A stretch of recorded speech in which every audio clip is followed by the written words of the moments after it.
आदरणीय प्रधानमंत्री नरेंद्र जी मोदी साहब ने मुझे ये भी कहा, इस राज्य को आगे बढ़ाओ, राज्य को विकास की ओर ले जाओ, इस राज्य में जितने भी डेवलपमेंट के प्रकल्प है वो करो। केंद्र सरकार और मैं खुद आपके पूरे पीछे पूरी ताकत से खड़े हैं, ये भी उन्होंने कहा। रिक्शा ने मर्सिडीज को पीछे छोड़ दिया, क्योंकि ये सरकार जो है ये सर्वसामान्य लोगों के लिए सरकार है। हमारे हिंदू हृदय सम्राट बाला साहब ठाकरे जी का हिंदुत्व का जो मुद्दा है, जो हिंदुत्व के विचार है, उनकी भूमिका है, उसे आगे ले जाने का फैसला हम लोगों ने किया है। जो महाविकास आघाड़ी में हमारे लगभग देखो 50 एमएलए हो गए, 40 और 10 सहयोगी, ऐसे 50 एमएलए एक साथ में अगर ऐसी भूमिका लेते हैं तो इसका कुछ बड़ा कारण होगा। ऐसे छोटे मोटे कारण से ऐसा कोई बड़ा डिसीजन कोई लेता नहीं। आज एक सर्वसाधारण अगर कारपोरेटर, एक पार्षद भी ऐसा डिसीजन लेता नहीं, तो ये 50 एमएलए ऐसा डिसीजन, ऐसी भूमिका क्यों लेते हैं, इसका कुछ रीज़न है, इसका विचार करने की आवश्यकता थी।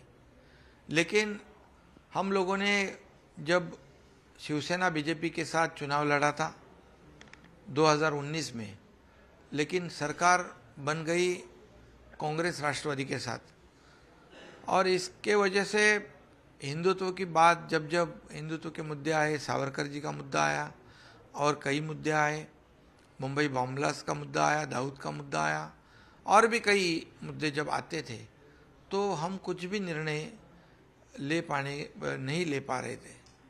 और इसलिए, और दूसरी बात है, जो हमारे 40-50 विधायक जो है, उनके चुनाव क्षेत्र में भी काफ़ी कठिनाइयों का सामना उनको करना पड़ रहा था, क्योंकि अन्य जो हमारे घटक पक्ष है वो उनको, जो वहाँ पर उनके सामने जो पराजित हुए थे, उनको उनकी ताकत बढ़ाने का काम अन्य घटक पक्ष कर रहे थे।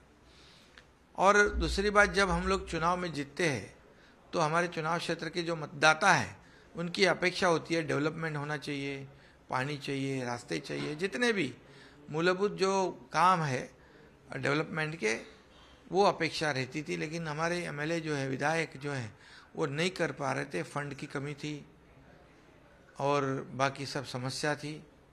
और इसलिए हम लोगों ने कई बार हमारे वरिष्ठ जो है उनसे बातचीत की इसके बारे में कि हम इसमें करेक्शन करना चाहिए, लेकिन हम लोगों को उसमें कामयाबी नहीं हासिल हुई और हम उसमें सफल नहीं हुए, दुर्भाग्यवश। और इसलिए ये भूमिका हमारे 40-50 विधायकों ने ली। सर, अब सरकार बन गई, लेकिन यहाँ से मामला अभी भी अदालत में है, निर्वाचन आयोग तक भी शायद बात जाएगी, विधान भवन और बाकी जगहों पे चर्चा हो चुकी है पहले ही, तो आने वाला रास्ता भी बहुत आसान नहीं होगा, खासकर पार्टी स्तर पर देखा जाए तो। नहीं, देखिए, हम लोग कोई भी इलीगल काम नहीं कर रहे।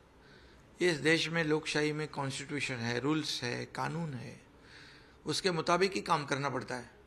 और आज हमारे पास मेजॉरिटी है, जितनी 2/3 लगती है उससे ज़्यादा है, और इसलिए जो निर्णय हम लोगों ने लिया है वो बिल्कुल लीगल है, वैलिड है, और स्पीकर ने भी हमें रिकग्नाइज किया है। और लड़ाई, जो कानून की लड़ाई जो सुप्रीम कोर्ट में है, उसके बारे में भी जब लोग हमारे खिलाफ कोर्ट में गए थे, उनको भी कोर्ट ने डांटा है, फटकारा है। तो निश्चित रूप से हम लोग कोई भी गैर कानूनी काम किया नहीं है, और जिन्होंने किया है उनके खिलाफ कोर्ट निर्णय लेगा। फ्लोर टेस्ट हो गई है, स्पीकर का चुनाव हो गया है, सरकार विश्वासदर्शक मत पारित हुआ है, और लोकशाही में जो करना है वो कर लिया है। अब ये सरकार 170 विधायक वाली सरकार है, मजबूत सरकार है। ये सरकार लोगों को न्याय देगी। ये आम आदमी, मतलब जो सर्वसामान्य जो मानुष कहते हैं, उसकी सरकार है। ये सभी लोगों को न्याय दिलाने वाली सरकार है। इसमें किसान है, कामगार है, कष्टकरी है, सभी जितने भी समाज घटक है उनको न्याय देगी सरकार। सर, आप मुख्यमंत्री बनेंगे, पहला आश्चर्य ये था, देवेंद्र जी, ये आश्चर्य हमारे लिए तो था, लेकिन आपके लिए ये चीज़ें कब साफ हुई, कब आपको? देखिए, सब लोग एंटिसिपेट कर रहे थे, पब्लिक में ऐसे ही परसेप्शन था, कि भारतीय जनता पार्टी जो है ये सत्ता के लिए कुछ भी करती है, लेकिन उन्होंने बता दिया है सभी देशवासियों को कि ये 50 लोगों ने एक हिंदुत्व की भूमिका ली है, एक वैचारिक भूमिका ली है, और इनका एजेंडा जो है डेवलपमेंट का है, हिंदुत्व का है, तो इन्हें सपोर्ट करना चाहिए। और उन्होंने हमको सपोर्ट किया। उनके पास ज़्यादा संख्या और ज़्यादा विधायक होने के बावजूद, और आप जानते हो कि हमें तो उन्होंने मुख्यमंत्री पद के लिए समर्थन दिया, और आदरणीय प्रधानमंत्री नरेंद्र जी मोदी साहब ने मुझे ये भी कहा, इस राज्य को आगे बढ़ाओ, राज्य को विकास की ओर ले जाओ, इस राज्य में जितने भी डेवलपमेंट के प्रकल्प है वो करो, केंद्र सरकार और मैं खुद आपके पूरे पीछे पूरी ताकत से खड़े हैं, ये भी उन्होंने कहा। तो ये सबसे बड़ी बात है। और केंद्र सरकार भी साथ में है, और हम लोगों ने कोई गैर कानूनी काम नहीं किया। जो प्री पोल अलायंस जो हुई थी शिवसेना और भाजपा की, हम वही पार्टी के साथ अलायंस कर रहे हैं। सर, कल आपने प्रेस कॉन्फ्रेंस में एक बड़ी बात कही थी कि आने वाले चुनाव में 200 सीटों का लक्ष्य रहेगा भाजपा और शिवसेना युति का। तो आपके पास फिलहाल जो विधायक हैं 40 के, अगर दिखे तो 80 और 50, कम से कम डबल करना पड़ेगा। नहीं, क्यों ऐसे डबल करना है? हमारे पास अभी 170 है दोनों मिला के, तो खाली संख्या कितनी 30 ही बचे, 200 से ज़्यादा आ सकते हैं। जी सर, एक आखिरी सवाल। आज पूर्व मुख्यमंत्री उद्धव ठाकरे अपने कार्यकर्ताओं को संबोधित करते हुए बात कर रहे थे। उन्होंने एक बात वहाँ पे कही कि पहले हमारी सरकार को 3 पहिए की सरकार कहा जाता था, आज 3 पहिए वाले ड्राइवर को सरकार चलाने दे दिया है, कैसे चलेगा? कहीं ना कहीं इशारा आपकी तरफ था, आपके शुरुआती। मैंने कहा है उस पर, वो रिक्शा मर्सिडीज को पीछे छोड़ दिया, रिक्शा ने मर्सिडीज को पीछे छोड़ दिया, क्योंकि ये सरकार जो है ये सर्वसामान्य लोगों के लिए सरकार है, ये समाज के हर घटक को न्याय दिलाने वाली सरकार है। और देखिए, हम लोग ऐसा काम करेंगे कि ये सरकार हर एक घटक को, हर एक व्यक्ति को लगे कि ये मेरी सरकार है, ये मेरे लिए काम करेगी, ये फ़र्क होगा। और इसलिए मैं कहता हूँ कि यहाँ पर हमारे देवेंद्र जी जो है वो बड़े दिल से उप मुख्यमंत्री बन गए, उनको भी अनएक्सपेक्टेड था, लेकिन पार्टी का आदेश आता है तो पार्टी का आदेश मानते हो।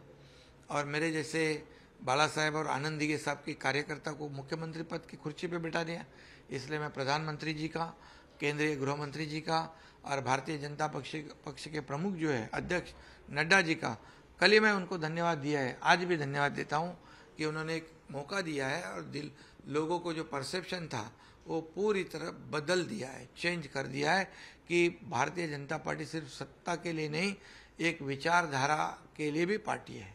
कैबिनेट का स्वरूप क्या होगा, कब तक? अभी बात होगी जल्दी, वो भी सब निर्णय होगा। सर, एक और सवाल जानना चाहिए, जिस तरह से ओवरऑल जो सिनेरियो चल रहा था, क्या आपने कभी उद्धव ठाकरे जी से बात की थी विषय में कि आप हमारे साथ आइए? क्योंकि हालांकि आप लगातार जिस तरह से बातें कर रहे थे कि उद्धव ठाकरे के जाने से पहले किसी तरह की चर्चा उद्धव ठाकरे से आपकी हो पाई थी? हमने कई बार चर्चा की ना मैंने, कि ये जो महाविकास आघाड़ी में हम बैठे हैं उससे हमें फ़ायदा नहीं है, हमें नुकसान है, हमारे एमएलए चिंतित है, कल चुनाव कैसे लड़े, कैसे जीते।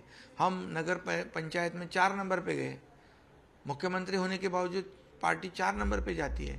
इसका मतलब जो सरकार का फ़ायदा कौन उठा रहा है? शिवसेना को नहीं हो रहा है, अन्य घटक पक्ष को हो रहा है, हमारे शिवसैनिक को हो रहा है? नहीं हो रहा है। शिवसैनिक के जीवन में क्या मिला? उनको क्या मिला? पार्टी सत्ता होने के बावजूद मिला क्या? कुछ भी नहीं मिला। उनके ऊपर अन्याय हो गया, उनके ऊपर झूठी केसेस डालने, उनको तड़ीपार होना पड़ा, उनको मौका जैसे कार्रवाई को फेस करना पड़ा। तो सरकार किस लिए है?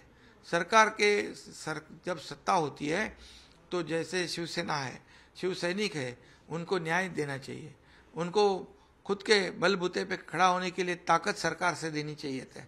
लेकिन जीवन में कुछ भी बदलाव नहीं आया, बल्कि उनको नुकसान हुआ है, उनके ऊपर अन्याय हुआ है। आपने मनाने की कोशिश की उद्धव ठाकरे जी को सलाह में, पूरे माहौल में? नहीं, हमारी तो कोशिश थी लेकिन हम कामयाब नहीं हुए, मैं बताया ना पहले ही।